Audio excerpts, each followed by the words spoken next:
다 함께 새롭게 번역된 사도신경으로 우리의 신앙을 고백하겠습니다. 나는 전능하신 아버지 하나님 천지의 창조주를 믿습니다. 나는 그의 유일하신 아들 우리 주 예수 그리스도를 믿습니다. 그는 성령으로 잉태되어 동정녀 마리아에게서 나시고 본디오 빌라도에게 고난을 받아 십자가에 못 박혀 죽으시고 장사된 지 사흘 만에 죽은 자 가운데서 다시 살아나셨으며 하늘에 오르시어 전능하신 아버지 하나님 우편에 앉아 계시다가 거기로부터 살아있는 자와 죽은 자를 심판하러 오십니다. 나는 성령을 믿으며 거룩한 공교회와 성도의 교제와 죄를 용서받는 것과 몸의 부활과 영생을 믿습니다. 아멘.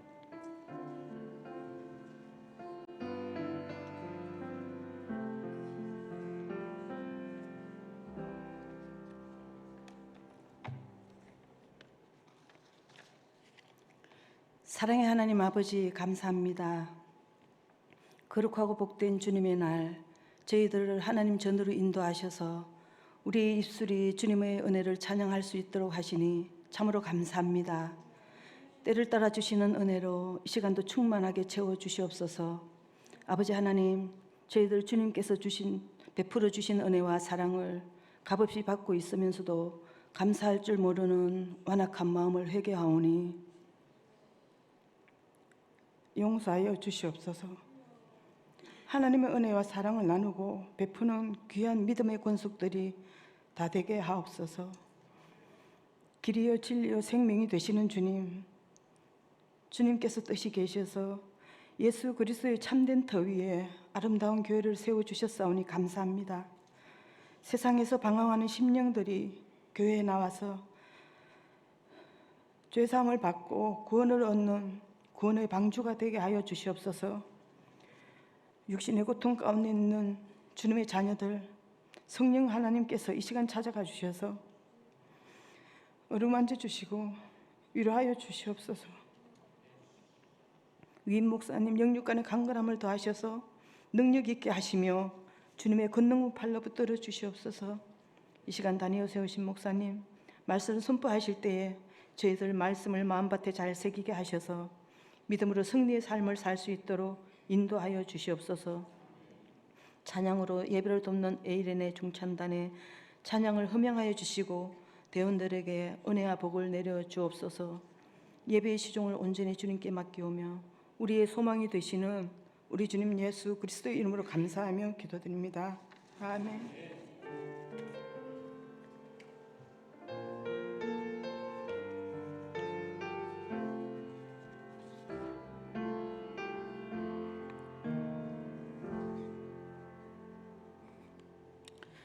오늘 우리에게 주신 하나님의 말씀은 여호수아 7장 1절에서 13절의 말씀입니다. 여호수아 7장 1절에서 13절의 말씀은 구약 328쪽에 있습니다.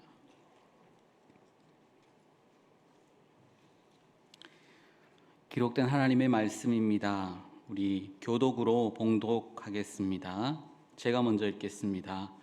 이스라엘 자손들이 온전히 바친 물건으로 말미암아 범죄하였으니 이는 유다 지파 세라의 증손 삽디의 손자 갈미의 아들 아간이 온전히 바친 물건을 가졌음이라. 여호와께서 이스라엘 자손들에게 진노하시니라.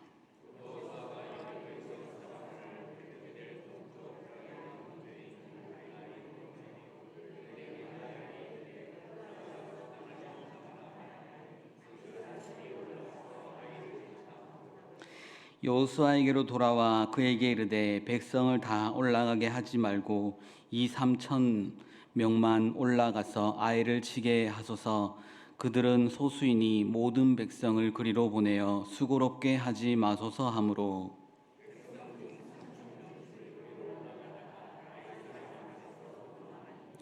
아이 사람이 그들을 36명쯤 쳐 죽이고 성문 앞에서부터 스바림까지 쫓아가 내려가는 비탈에서 쳤으므로 백성의 마음이 녹아 물같이 된지라.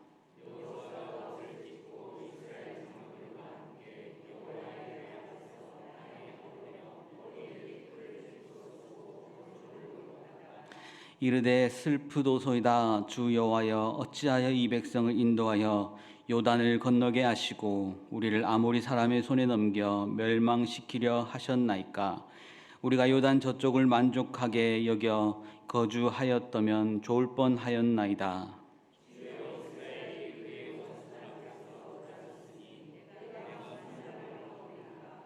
가나안 사람과 이 땅의 모든 사람들이 듣고 우리를 둘러싸고 우리 이름을 세상에 끊으리니 주의 크신 이름을 위하여 어떻게 하시려 하나이까 하니,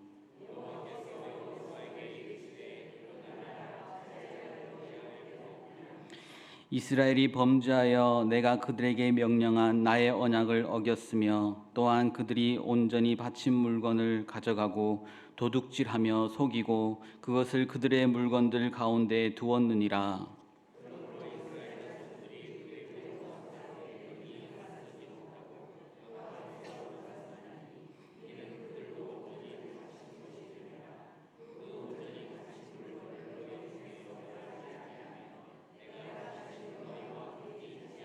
함께 읽겠습니다.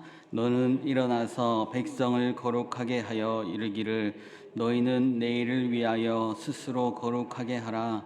이스라엘의 하나님 여호와의 말씀에 이스라엘아, 너희 가운데에 온전히 바친 물건이 있나니 너희가 그 온전히 바친 물건을 너희 가운데에서 제하기까지는 내 원수들 앞에 능히 맞서지 못하리라.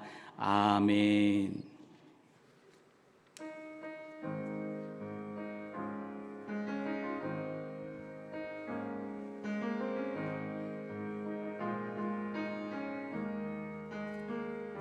심령이 가난한 자 복이 있나니 저 천국이 그들의 것이요 애통하는 자는 복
아멘. 기도하겠습니다. 하나님 아버지, 감사합니다. 이 시간에도 에렌의 찬양을 통해서 하나님께 놀랍게 큰 은혜를 받은 우리가 나아갈 수 있음에 너무나도 감사를 드립니다.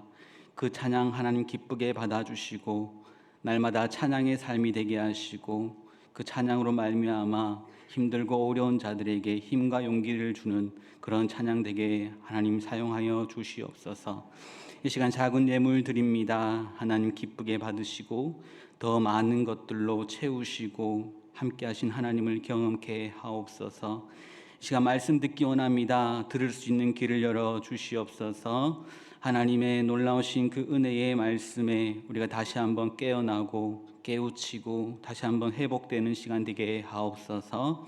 함께 하실 줄 믿습니다. 예수님 이름으로 기도드립니다. 아멘. 작년부터 TV 예능이나 요즘 세대들이 자주 쓰는 유행된 단어가 있습니다. 그것은 중꺽마입니다. 중꺽마라는 단어입니다. 혹시 아시는 분 있을까요? 약간 중국어 비슷한 느낌이 드는데 중꺽마 하는 이 시간이 가장 잠이 오는 시간인 줄 알고 있습니다. 눈을 크게 뜨시고 한번 들어보십시오. 중꺽마 무엇일까요? 아시는 분에게 선물이 나가도록 하겠습니다. 네, 집사님. 중요한 것은 꺾이지 않는 마음. 선물 드리겠습니다. 하늘의 큰 상급이 이 시간 내리실 줄 믿습니다. 축복합니다. 이것보다 더 큰 선물은 없겠죠. 중요한 것은 꺾이지 않는 마음입니다. 이 중요한 것은 꺾이지 않는 마음이라는 것은 인터뷰 제목입니다. 인터뷰 제목인데 누구의 제목이냐 하면 2022년 월드 챔피언십에 참여한 게이머의 인터뷰 제목에서 유래된 유행어입니다. 중꺽마 줄임말인데 중요한 것은 꺾이지 않는 마음. 이 중꺽마라는 단어가 2022년도에 우리나라에서 가장 유행된 단어라고 합니다. 그 선수의 인터뷰 중에 그런 말을 했다고 합니다. 오늘 우리가 지긴 했지만 저희끼리만 안 무너지면 충분히 이길 수 있을 것 같아요. 오늘 패배했지만 우리끼리는 안 무너지면 충분히 다시 이길 수 있을 것 같다라는 인터뷰를 했다라고 합니다. 그 인터뷰를 했던 기자가 그 제목을 로그전 패배 괜찮다, 중요한 건 꺾이지 않는 마음이라고 지었습니다. 그래서 중꺽마라는 유행어가 유행되었다고 합니다. 요즘 젊은 세대들은 많이 알아들을 것 같은데요. 잘못 알아들으시는 분들이 많은 것 같아서 비슷한 명언을 한번 말씀드리려고 합니다. 실패는 성공의 어머니다. 굉장히 쉬운 명언이지 않겠습니까? 실패는 성공의 어머니. 이제 좀 이해가 되실 것 같은데요. 운동하는 분들은 그런 말을 많이 씁니다. 끝날 때까지 끝난 것은 아니다. 혹시 실패는 성공의 어머니다라는 말을 사용한 사람이 누구일까요? 누구인지 기억나십니까? 토마스 에디슨입니다. 우리가 잘 아는 에디슨이고요.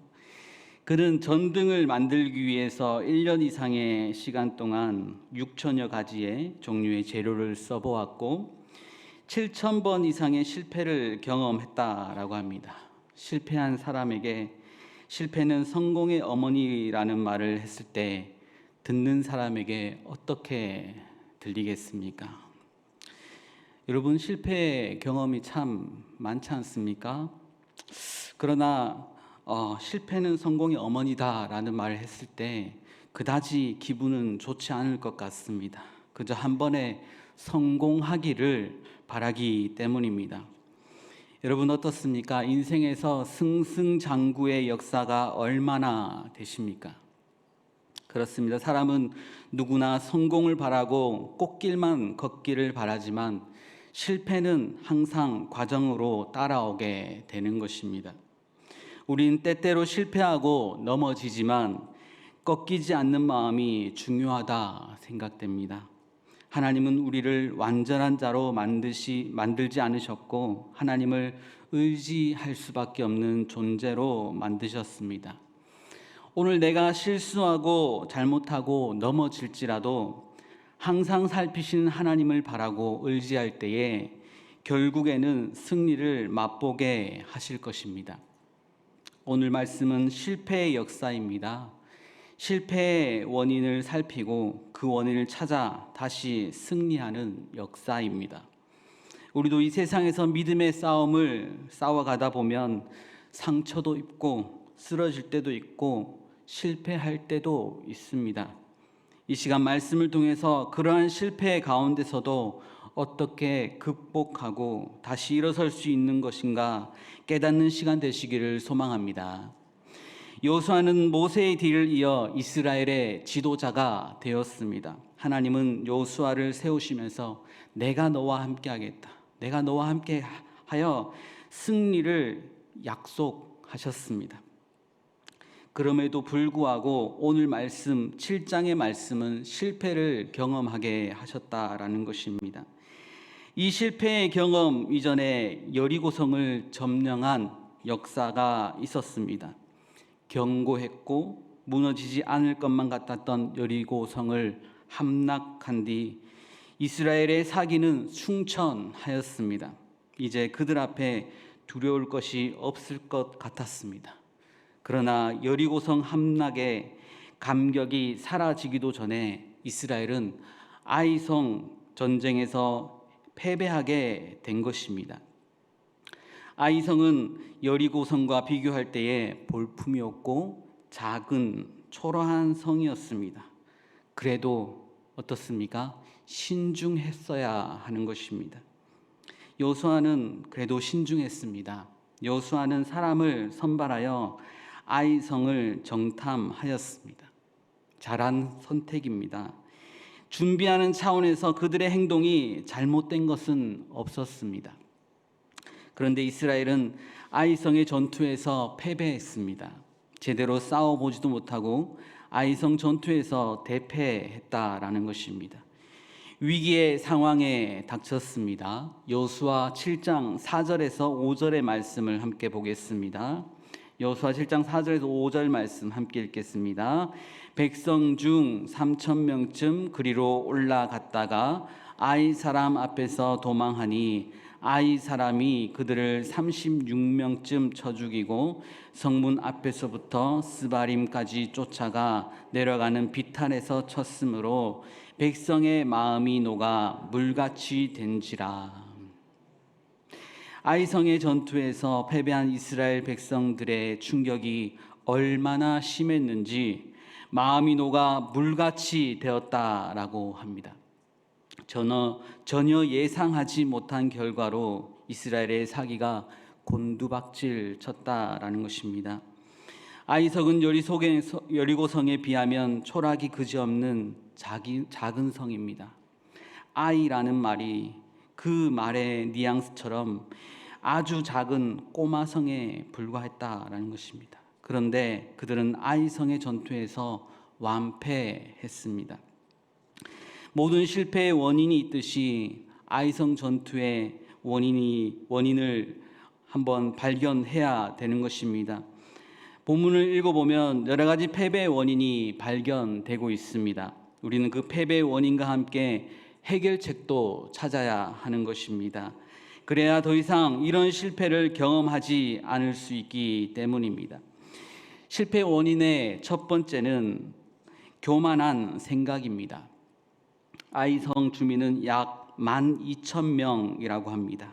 따라서 싸움에 출전할 수 있는 장정은 대략 3,500명에서 4,000명 가량이 되었을 것입니다. 그런데 정탐꾼들이 아이성이 여리고성과는 달리 해발 800m 가량의 산지에 위치하고 있다는 점과 인근 베델의 군사들과 합동 작전을 펼 가능성이 있다는 점을 고려하지 않고 단순히 이스라엘 군사 2~3천 명만으로도 충분히 이길 수 있다고 했습니다. 분명히 그들은 상대를 얕잡아 보고 이스라엘 군대의 힘만을 믿은 교만한 모습이었다라는 것입니다. 즉 여리고성 정복으로 믿은 자만심에서 나온 잘못된 보고였습니다. 물론 아이성 전쟁 실패의 근본적 요인이 우리가 많이 알고 있는 아간의 범죄 때문인 것은 사실입니다. 이들의 자만심과 교만 또한 실패의 요인으로 분명 작용했다라는 것입니다. 그 실패로 말미암아 36명의 전사자가 나오게 된 것입니다. 일반적으로 전쟁에서 공격하는 사람들은 방어 측의 3배 정도의 3배 정도의 전력이 동원되어야 한다고 합니다. 그런데 3절에서 2~3천 명만 올라가서 아이를 치게 하소서라고 한 것은 작은 일에 수고롭게 하지 마소서라는 의미이기도 합니다. 작다 보일지라도 작은 일이라 보일지라도 하나님의 은혜가 아니어도 성공할 수 있다고 하는 것은 교만인 것입니다.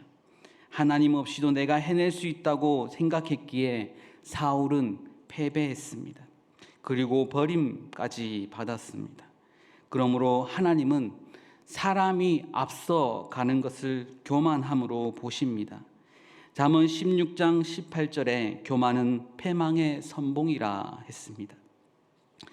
교만함은 반드시 망할 수밖에 없다는 것을 오늘 말씀에서 깨닫게 하십니다. 아무리 작은 일일지라도 주님보다 앞서지 말아야 하는 것입니다. 먼저 항상 하나님의 뜻을 구하는 우리가 되어야 하는 것입니다. 왜냐하면 우리는 하나님의 자녀이고 성도이기 때문입니다.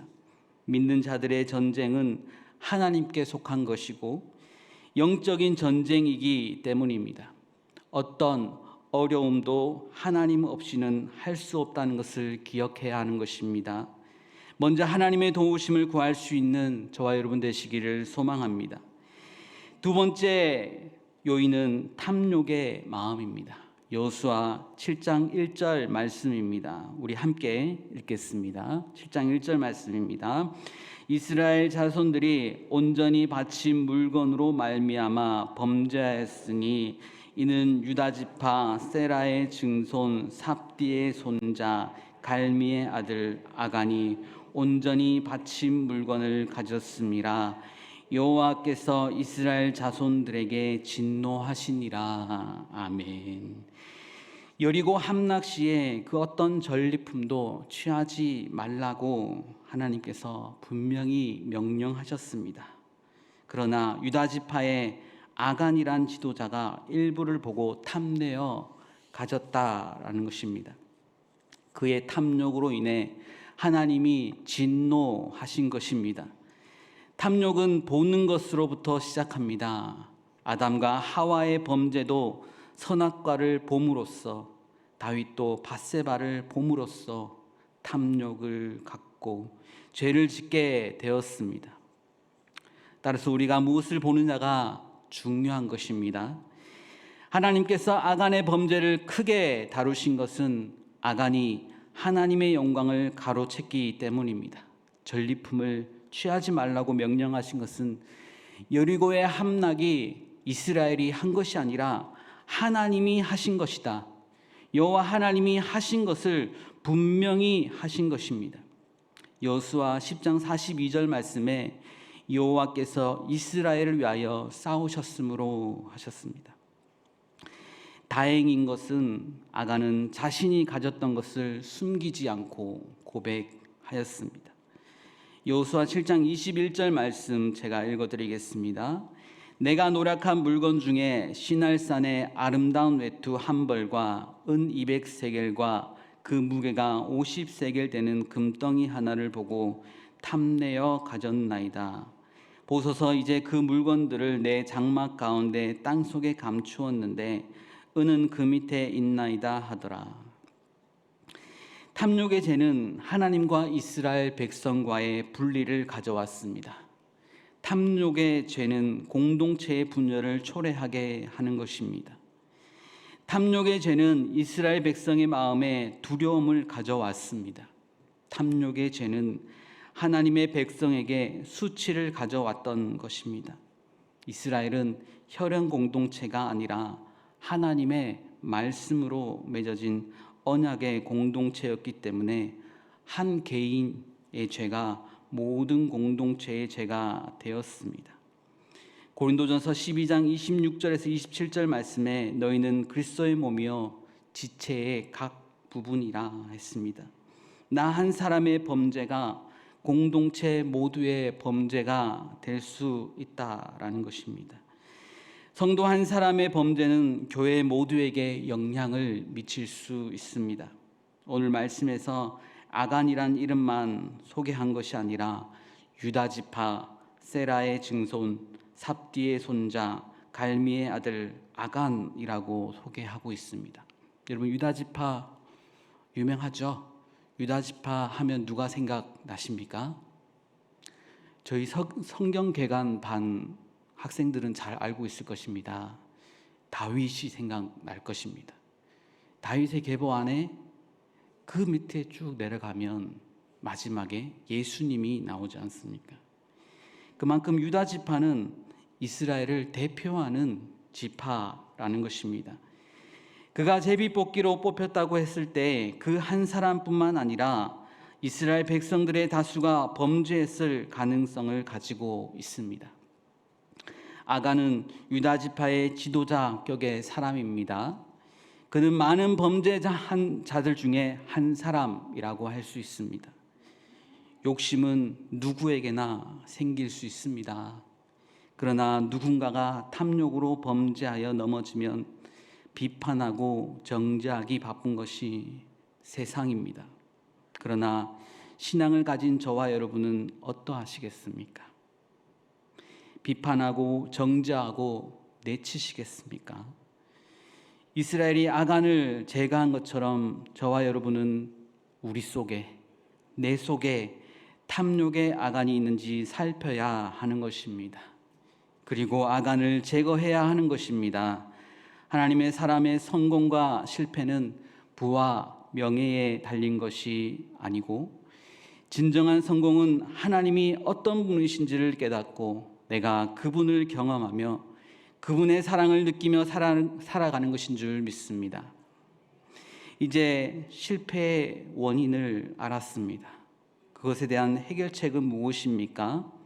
하나님을 붙들고 듣고 순종해야 하는 것입니다. 오늘 말씀 여호수아 7장 6절의 말씀을 함께 보겠습니다. 7장 6절의 말씀입니다. 여호수아가 옷을 찢고 이스라엘 장로들과 함께 여호와의 궤 앞에서 땅에 엎드려 머리에 티끌을 뒤집어 쓰고 저물도록 있다가 13절 말씀입니다. 13절 말씀 너는 일어나서 백성을 거룩하게 하여 이르기를 너희는 내일을 위하여 스스로 거룩하게 하라. 이스라엘 하나님 여호와의 말씀에 이스라엘아 너희 가운데 온전히 바친 물건이 있나니 너희가 그 온전히 바친 물건을 너희 가운데에서 제하기까지는 내 원수들 앞에 능히 맞서지 못하리라. 아멘. 여호수아는 가나안에 들어가면서 만났던 첫 번째 장애물 앞에서 하나님의 음성을 들었습니다. 비가 많이 와서 강물이 넘치고 있는데 요단강 강물을 밟으라는 하나님의 음성을 들었고 그 음성에 순종했습니다. 여호수아가 하나님의 음성에 순종할 때에 요단강이 갈라지는 기적이 일어났습니다. 여호수아는 두 번째 장애물인 여리고성 앞에서 하나님의 음성을 들었습니다. 하루에 한 바퀴씩 6일 동안 돌고 7일째 되는 날은 7번 돌라는 하나님의 음성을 들었고 그대로 순종했습니다. 여리고에서도 하나님의 음성에 순종하여 여리고가 무너지는 역사를 경험했습니다. 그러나 아이성 앞에서는 다른 때처럼 하나님의 음성을 듣는 시간을 갖지 않았다라는 것입니다. 아이성이 작고 약해서 그랬는지 정탐꾼들의 말만 듣고 군사 3,000명을 그냥 보냈다라는 것입니다. 그 결과 36명, 생때 같은 젊은이 36명이 전사하는 치욕을 겪었습니다. 여호수아는 아이성 전투에 패배한 후에서야 그제서야 하나님 앞에 엎드려 기도하여 하나님의 음성을 듣습니다. 그리고 그 음성에 순종해서 아간을 잡아내고 두 번째 전투에서 아이성을 점령하게 되었습니다. 이 전쟁에서 우리가 배워야 할 교훈은 우리도 하나님의 음성에 귀를 기울이고 그 음성을 따라 살아야 한다라는 것입니다. 주님의 음성을 들어야 합니다. 그 길이 우리가 영적 전쟁에서 사는 길이라는 것입니다. 요한복음 5장 25절 말씀입니다. 진실로 진실로 너에게 이르노니 죽은 자들이 하나님의 아들의 음성을 들을 때가 오나니 곧 이때라. 듣는 자는 살아나리라. 성경에 보면 하나님께 잘 여쭈어서 흥한 사람과 하나님께 여쭙지 않아서 망한 사람을 대조해서 보여주는 말씀이 있습니다. 찾으실 수 있는 분은 찾아보면 좋겠습니다. 역대상 10장 13절에서 14절 말씀입니다. 역대상 10장 13절에서 14절 말씀 제가 말씀드리겠습니다. 사울이 죽은 것은 여호와께 범죄하였기 때문이라. 그가 여호와의 말씀을 지키지 아니하고 또 신접한 자에게 가르치기를 청하고 여호와께 묻지 아니하였으므로 여호와께서 그를 죽이시고 그 나라를 이새의 아들 다윗에게 넘겨주셨더라. 아멘. 하나님께서 사울을 버리신 이유가 무엇입니까? 그가 범죄했기 때문입니다. 범죄 세 가지를 지적하십니다. 첫 번째는 여호와의 말씀을 지키지 않았습니다. 두 번째는 신접한 여인 무당을 찾았습니다. 세 번째는 여호와께 묻지 않았다라는 것입니다. 그 결과 사울에게서 나라를 빼앗아 다윗에게 넘겨주셨습니다. 다윗이 잘했던 것이 무엇입니까? 여호와께 항상 여쭙는 습관이 있었다라는 것입니다. 빌 게이츠가 말했습니다. 좋은 사람의 습관을 내 것으로 만들면 나도 성공하게 된다. 아, 저 사람은 저 습관 때문에 성공하는구나 라는 생각이 들면 그것을 내 것으로 만들라는 것입니다. 다윗이 하나님께 묻는 습관으로 성공적인 인생을 살았다면 우리도 그의 습관을 내 것으로 만들면 다윗처럼 하나님께서 내 마음에 합한 사람이라는 평가를 듣게 된다라는 것입니다. 하나님께 묻고 듣는 것 그리고 순종하는 것이 참된 성공하는 길입니다. 하나님을 먼저 구하는 것은 하나님을 신뢰하기 때문입니다. 하나님을 신뢰하십니까? 하나님의 그 능력을 믿으십니까? 그러면 우리는 먼저 하나님의 음성을 들어야 하는 것입니다. 하나님을 먼저 구하는 것은 하나님을 구하는 것은 찾고 두드리는 것입니다. 하나님을 구하고 찾고 두드리는 자에게 더하여 주시는 분이기 때문입니다. 어떤 작은 일이라 할지라도 하나님의 은혜를 먼저 구할 수 있는 성도님들 되시길 소망합니다. 하나님의 시선이 어디에 있는지 찾고 구하고 두드릴 수 있는 저와 여러분 되시기를 원합니다. 그리하여 영적 전쟁에서 승리할 수 있는 모든 성도님들, 우리 광릉내 교회 모든 백성들 되시기를 주의 이름으로 축원합니다. 기도하시겠습니다. 하나님 아버지 감사합니다. 이 시간에도 귀한 말씀 허락하시니 감사합니다. 전하는 자와 듣는 자가 함께 듣고 이 말씀에 순종하며 살아낼 때에 온전한 승리를 우리에게 주실 줄 믿습니다. 먼저 구하고 두드리고 찾는 우리 모든 성도들 되게 하옵소서. 하나님 주실 복들을 그리하여 누릴 수 있는 그런 모든 성도들 다 될 수 있도록 하나님 역사하여 주옵소서. 언제나 함께 하실 줄 믿사옵고 예수님 이름으로 기도드립니다. 아멘. 말씀 생각하시면서 찬송 시선을 함께 찬양하겠습니다.